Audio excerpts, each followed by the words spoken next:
আসসালামু আলাইকুম। আশা করি আপনারা সকলেই ভালো আছেন। আপনাদের দোয়ায় আমিও ভালো আছি। সো গাইস, আজকের ভিডিওতে আমরা যে বিষয়টা সম্পর্কে জানবো সেটা হচ্ছে এলিমেন্টরের ডিভাইডার এলিমেন্ট সম্পর্কে।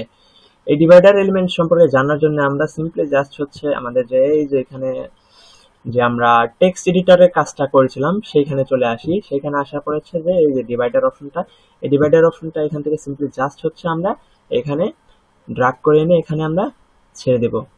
ছেড়ে দেওয়ার পরে আমরা এইখানে এই যে আমাদের যে টেক্সট এডিটরটা আছে এটাকে হচ্ছে আমরা এখান থেকে কপি করব। কপি করে নেওয়ার পরে আমরা এখানে হচ্ছে যে পেস্ট করে দেব। পেস্ট করে দিলে পরে যে আপনারা দেখতে পাচ্ছেন যে এখানে আমাদের যে ডিভাইডারটা আছে সেই ডিভাইডারটা কিন্তু এখানে চলে এসেছে। ডিভাইডারের কাজ হচ্ছে মূলত একটা কন্টেন্ট থেকে আরেকটা কন্টেন্টে একটু স্পেস দেওয়ার জন্য কিংবা হচ্ছে একটা বোঝানোর জন্য যে এই কন্টেন্টটা এক, এই কন্টেন্টটা আরেক। সো সেই জন্য হচ্ছে আমরা ডিভাইডারটা ইউজ করি। ডিভাইডারের কাজ হচ্ছে মূলত একটা কন্টেন্ট থেকে আরেকটা কন্টেন্টের যে ভিন্নতা সেটা দেখানোর জন্য এই ডিভাইডারটা ইউজ করা হয়। এখানে ডিভাইডার হচ্ছে স্টাইল আছে, সলিড আছে, ড্যাশড আছে, বিভিন্ন ধরনের কার্লি আছে। আপনারা বিভিন্ন ধরনের চাইলে হচ্ছে এখানে রাখতে পারেন। আমরা সলিড রাখবো। উইথ আছে 100%, আমরা 100% উইথ চাইলে দিতে পারি, নাও দিতে পারি। অ্যালাইনমেন্ট আছে, অ্যালাইনমেন্ট আমরা লেফটে রাখতে পারি, আমরা চাইলে সেন্টার করে রাখতে পারি। আমরা উইথটা একটু কমিয়ে দিই। উইথটা কমিয়ে দেওয়ার পর আমরা লেফটেও রাখতে পারি, রাইটেও রাখতে পারি, আমরা সেন্টারে রাখি। তারপর হচ্ছে অ্যাড এলিমেন্টস, এখানে আপনারা হচ্ছে অ্যাড এলিমেন্টসে আপনারা ধরুন যে এটা রাখবেন, আইকনটা রাখবেন। এই যে মাঝখানে কিন্তু এই আইকনটা চলে এসেছে। কিংবা আপনি ধরুন যে টেক্সট রাখবেন, টেক্সট চাইলে রাখতে পারবেন।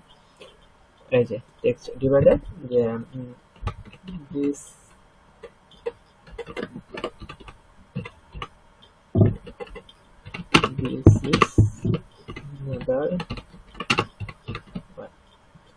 this is another one span h2 আছে। আপনারা এখান থেকে h5 কিংবা h6 আপনারা যে কোনো একটা দিলেই হবে। এখান থেকে আমরা তারপর স্টাইলে চলে যাই।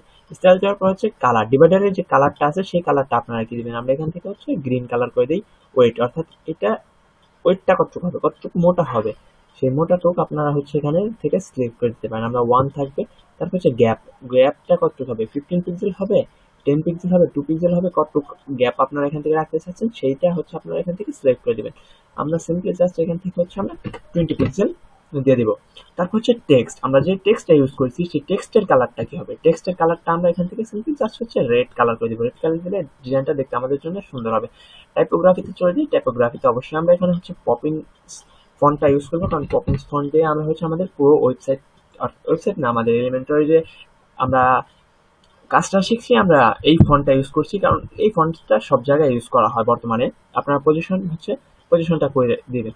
পজিশন আপনি লেফটেও দিতে পারেন, সেন্টারও দিতে পারেন, রাইটেও দিতে পারেন। আমরা সিম্পল জাস্ট সেন্টার দিব। সেন্টার দিলে ডিজাইনটা দেখতে সুন্দর হবে। স্পেস, অর্থাৎ স্পেসটা কতটুকু হবে আপনারা চাইলে এখান থেকে স্পেসটা মেনটেন করতে পারেন। আমরা এখান থেকে সিম্পলি জাস্ট হচ্ছে আমরা সিম্পল জাস্ট 10 পিক্সেল একটা স্পেস থাকবে। স্পেস এটা হচ্ছে আমরা এখন যদি আপডেট দিই, আপডেট দেওয়ার পর আমাদের যে ওয়েবসাইট অর্থাৎ আমাদের যে পেজটা আছে, আমরা পেজটা ডিজাইন করছি, এই পেজে গেলে আমরা হচ্ছে দেখতে পারবো। এটা লোড নিক, আপডেট দেওয়া হয়েছে।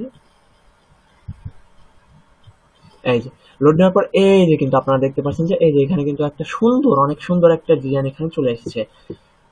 তারপরে আমরা এই ভিডিওতেই আজকে আমরা দুটো জিনিস শিখবো, ডিভাইডারও শিখবো এবং স্পেসারও শিখবো। ডিভাইডারের কাজ কি আর স্পেসারের কাজ কি এটা শেখার জন্য আমরা সিম্পল জাস্ট এখানে হচ্ছে আমাদের যে টেক্সট এডিটরটা কপি করেছিলাম সেইটা এখানে আমরা আবার পেস্ট করে দিব। পেস্ট করে দেওয়ার পরে আমরা এই যে স্পেসার অপশনটা আছে, অর্থাৎ স্পেসার যে এলিমেন্টসটা আছে সেইটা এখান থেকে ড্র্যাগ করে এনে এখানে ছেড়ে দিব। স্পেসের কাজটা হচ্ছে এইটুকু, যে অর্থাৎ স্পেস আপনাদের যে কন্টেন্ট আছে কন্টেন্টের মাঝখানে একটা স্পেস তৈরি করে দিবে, সেটাই হচ্ছে মূলত স্পেসারের কাজ। এটাই হচ্ছে স্পেসারের কাজ। এটার আর কোনো বেসিক কোনোই নেই। ধরুন যে আপনার একটা আইকন কিংবা একটা ফন্ট কিংবা ধরুন একটা কন্টেন্ট নিয়েছেন, সেখানে যখন একটা স্পেস দেওয়ার প্রয়োজন হবে, যে স্পেস দিয়ে আপনি একটা সুন্দর জিনিস দেখাতে যাচ্ছেন, একটা কন্টেন্ট থেকে আরেকটা কন্টেন্টের ভিন্নতা বোঝাতে চাচ্ছেন, তখন আপনারা সিম্পলি জাস্ট স্পেসারটা ইউজ করবেন। সো গাইস, আজকের ভিডিওটা এই পর্যন্ত। পরবর্তী ভিডিওগুলো দেখার জন্য অবশ্যই আমাদের ইউটিউব চ্যানেলটিকে সাবস্ক্রাইব করে পাশে থাকা নোটিফিকেশন বেল বাটনটি বাজিয়ে দিবেন।